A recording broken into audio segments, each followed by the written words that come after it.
tempo hari Bang Sabtuari kalau nggak salah pernah bilang dia itu yang foundernya sedekah rombongan di Yogyakarta.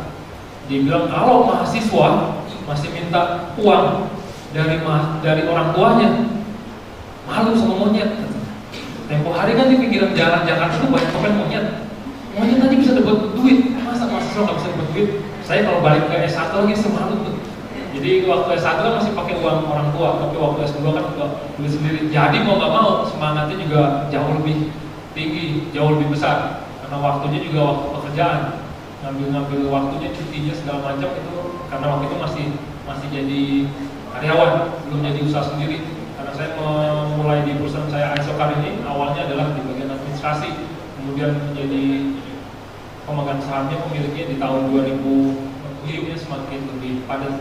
Jadi waktu S2 ya gairahnya pasti jauh lebih tinggi dibanding S1, apalagi sudah punya anak.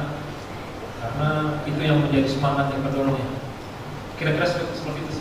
Jadi kalau yang single bisa nyari ya? Bisa. Single bisa nyari, bisa banget. Kalau yang di sana backgroundnya memang ekonomi ke manajemen cocok. Tapi sebelah kiri saya ini, beliau ini backgroundnya tadi ngomong-ngobrol, background saya teknik. Bahkan tadi Mas Aceh Anto ini kalau saya akrab Mas Aceh, saya sekarang jadi pengajar. Tadi Mas Bang Andi bilang, saya dulu murid, sekarang saya ngajar. Yang ini dulu mahasiswa, sekarang jadi dosen. Nah, teknik kalau Mas Imam nih, kira-kira dari teknik sipil aspeknya apa sih ngambil FM ini? Lanjutkan ke MM adalah pertama memang ilmunya lebih diaplikasikan di perusahaan yang saya. Tapi di sisi lain secara personal saya memiliki bisa dibilang keinginan untuk mengajarkan sesuatu terhadap orang lain, atau bisa dikatakan mengajar lah simpelnya. Dan beberapa kali diskusi dengan teman-teman bahwa untuk menjadi seorang dosen sekarang minimal S2. Ada lagi malah yang bilang harus satu garis atau satu jurusan. Saya pada saat itu sedikit, apakah memang harus seperti itu? Kalau seperti itu bisa jadi di luar sana dosen sedikit, karena pastinya ada yang juga berbeda. Termasuk tadi ternyata abang sebelah kiri saya juga berbeda, dari teknik terus FM tapi bisa mengajar. Di sini motivasi saya semakin tinggi untuk bahwa saya yakin saya juga nantinya akan bisa seperti itu. Kalau tadi yang akan calon dosen, nggak kepikiran kan Mas dosen, tapi ini buktinya. Oh, saya terbukti. Imam kalau di kelas presentasinya wow.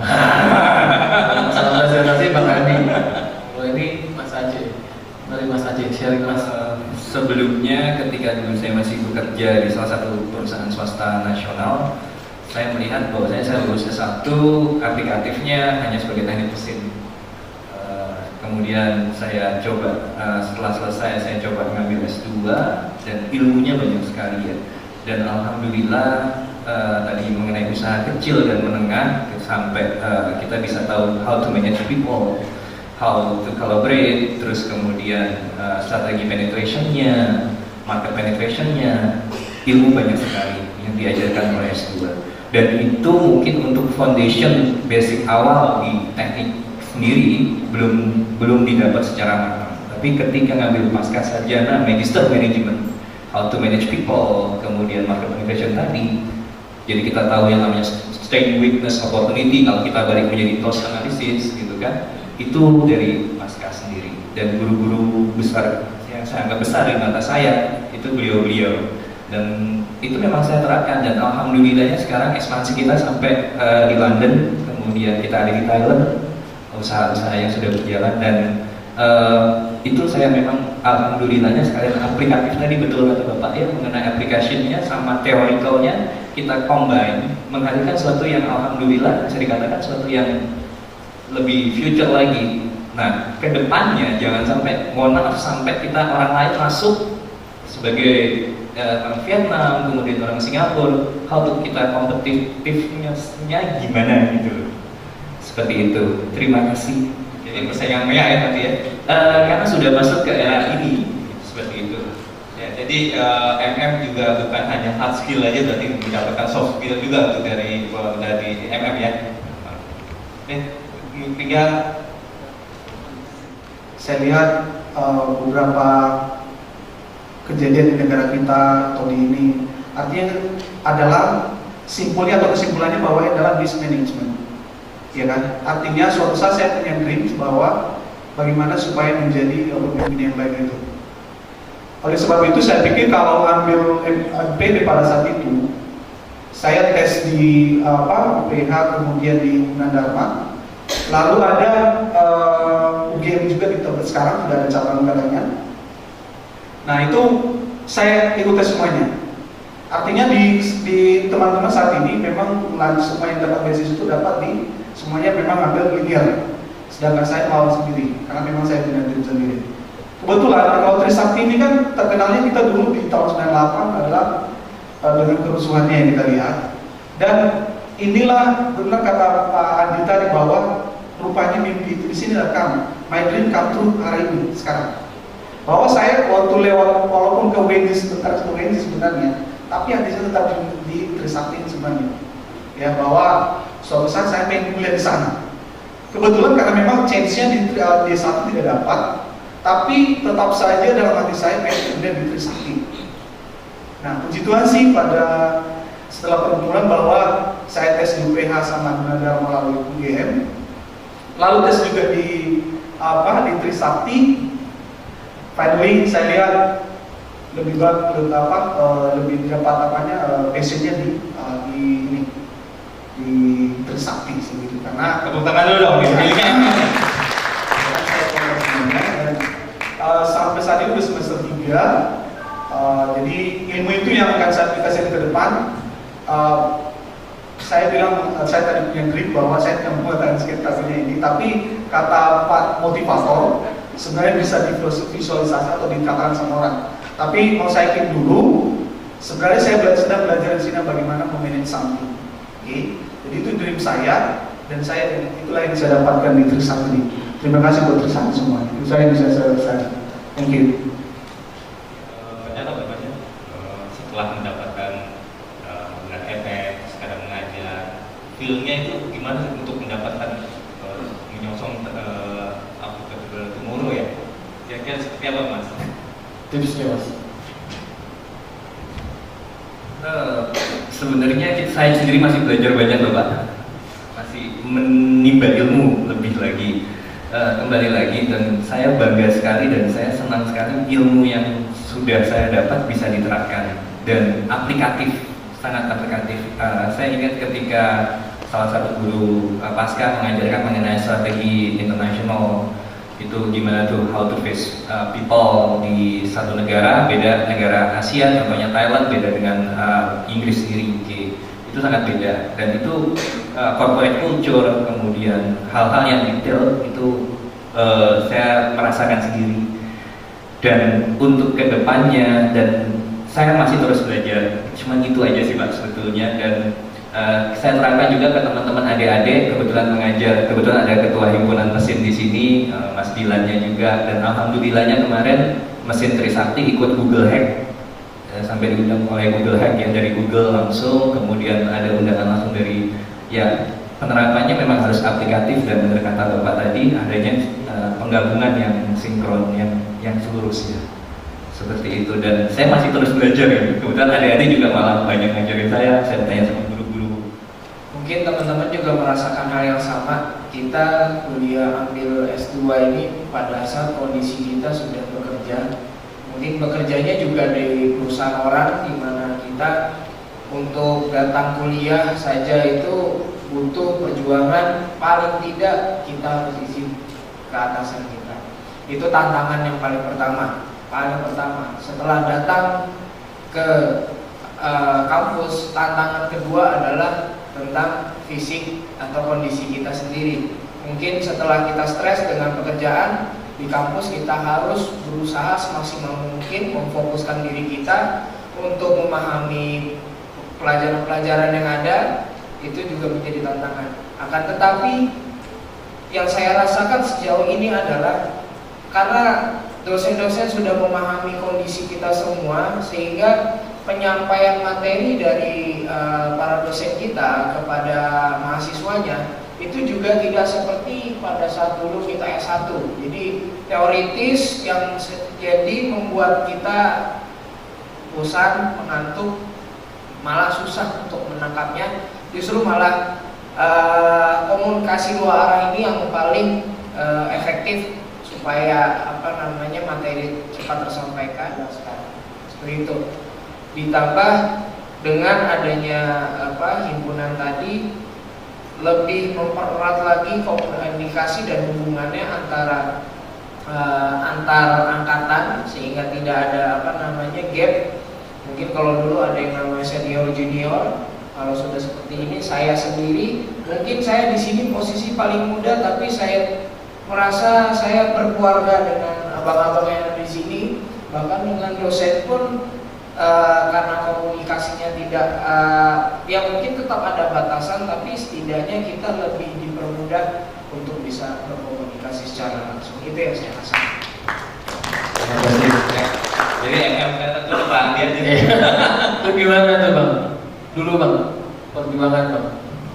Ya, kalau dari perjuangan sih jelas ada ya. Karena seperti tadi saya bilang, saya dulu masih karyawan, tentu waktunya nggak sefleksibel sekarang. Menjadi sebuah hal yang sejarah kehidupan saya juga. Cuman saya memaknainya dari dulu ketika saya S2, jangan sampai waktunya itu jadi nggak berkah.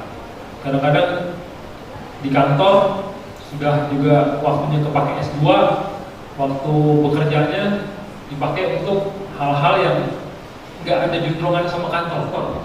Tapi kadang kita lupa, ketika di kantor lagi jamnya atau ngerjain laporan, kita berselancar ke dunia maya. Kita asik-asikan bermain, merasa gue nggak merugiin kantor, tapi kita sudah ngambil waktu di kantor. Dan waktu itu saya juga lagi S2, jadi saya mencoba memaknai bahwa perjuangan buat kuliah di saat kita bekerja itu luar biasa. Pernah juga mobil saya mogok di bawah jembatan sana, dan sendirian, lumayan serem juga. Nggak keluar-keluar dari mobil, saya keluar sebentar, lihat kok radiatornya, karena dulu mobilnya bolak-balik setahun berapa kali pasti radiatornya bermasalah. Mobil tahun 88 masih lumayan lama, dan berapa kali mogok, dan perjuangan itu yang kemudian menjadi sejarah bahwa dulu itu jadi sebuah cerita buat anak-anak. Karena bapak saya pernah ngikat saya pakai tali rafia waktu saya masih kelas 1 SD atau TK, saya lupa. Hari itu hujan, saya nggak mau sekolah. Kami masih baru datang ke Jakarta, rumah masih ngontrak di Jakarta, lantainya juga masih tanah, dindingnya juga masih dari yang bambu. Jadi saya diikat oleh bapak pegawai negeri, masih berkarir di sana. Saya ingat, mungkin saya hari itu marah, kan ketika sekarang saya bersyukur.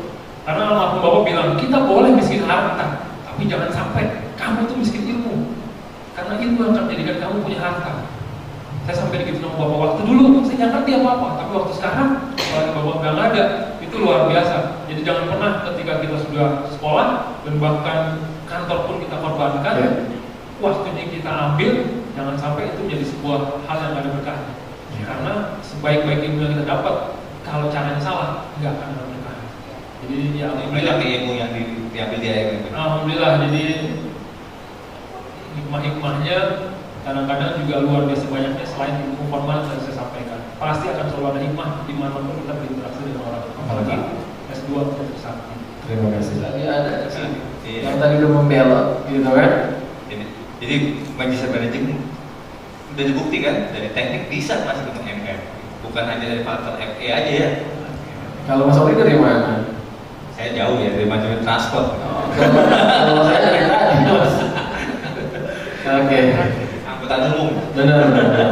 Kira-kira ada audisi? Ada pertanyaan? Maksudnya beda dengan yang di S1.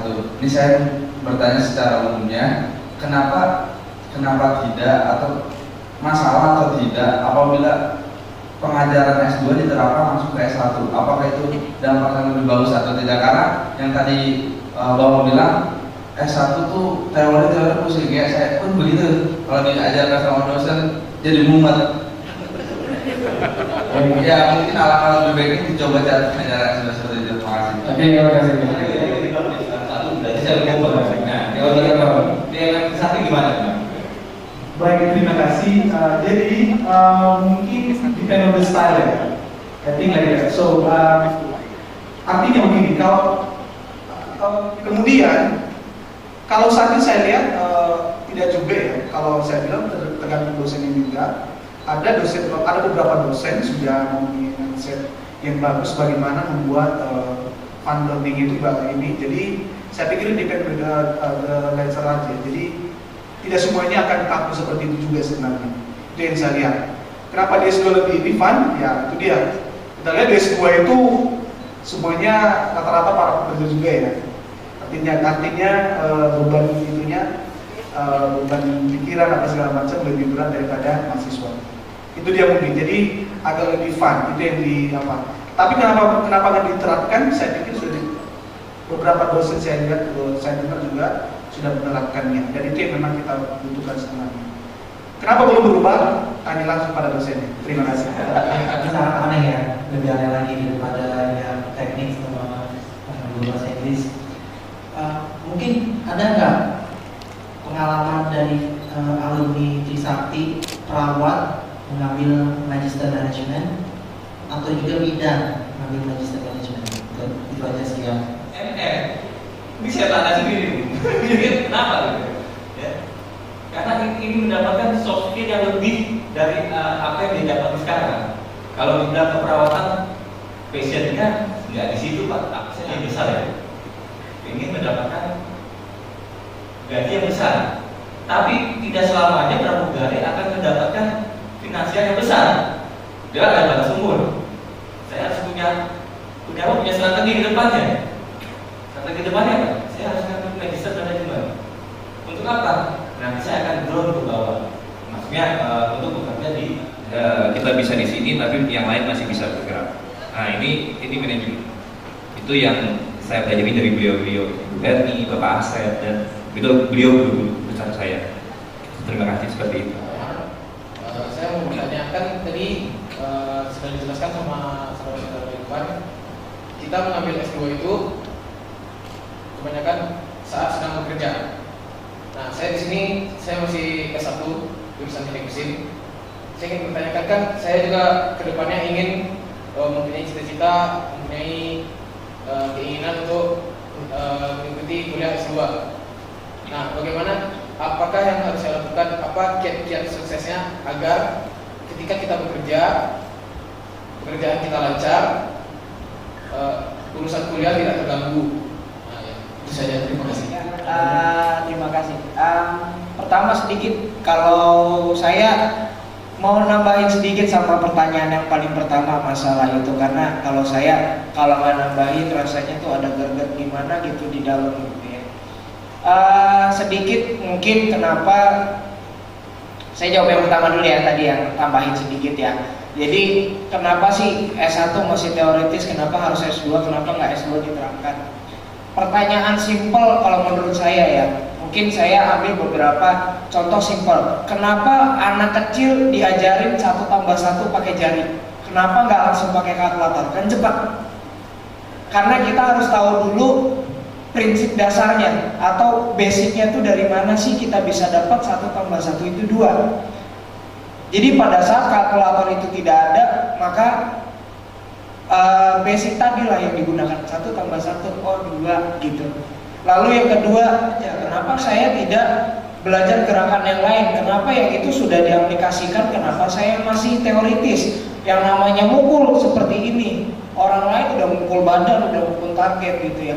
Karena apa? Basic. Semakin kita matang basicnya, semakin matang juga nantinya kita mengaplikasikannya. Itu mungkin kenapa makanya dari SD, SMP, SMA, S1 dan S2 mungkin materi atau cara penyampaian materinya berbeda mungkin itu. Lalu pertanyaan yang tadi, bagaimana caranya supaya dua-duanya bisa tercapai? Ya, yang pertama dua-duanya bisa tercapai. Saya bersyukur, terima kasih terhadap MM telah mengadakan kelas khusus yang pertama. Karena apa? Dengan kelas khusus di mana kelas hanya dilakukan pada hari Sabtu, itu saya ada satu opportunity yang bisa saya ambil. Kita kerja Senin sampai Jumat, walaupun jujur saya sebetulnya sampai Sabtu. Tapi saya ambil opportunity cost kalau menurut Pak Oni ya selama di kelas, bahwa ada opportunity cost yang harus kita ambil. Saya Kurniati basicnya dari Akbid Stikes Banten. Terus saya sekarang lagi di D4 setara dengan S1 KHJ Karya Husada Jakarta. Yang saya ingin tanyakan sebenarnya sempat terkecoh juga, maksudnya saya kan ini D4, kalau misalkan ini sebenarnya setara dengan S1, cuma banyak perguruan tinggi maksudnya apa bisa menerima dari D4 ke S2 Magister Manajemen seperti itu. Terus apa ada nanti kesetaraannya buat saya bisa dari D4 ini bisa ke MM-nya seperti di spesiasi ini gitu. Tadinya saya nggak pernah membayangkan saya bisa sampai di Trisakti, cuma ilham aja yang membuat saya kemarin saya mendengar di radio ini iya Menteri FM ya, saya langsung saya juga pengen S2, tapi teman-teman saya banyak mengajak ke Mars itu yang ada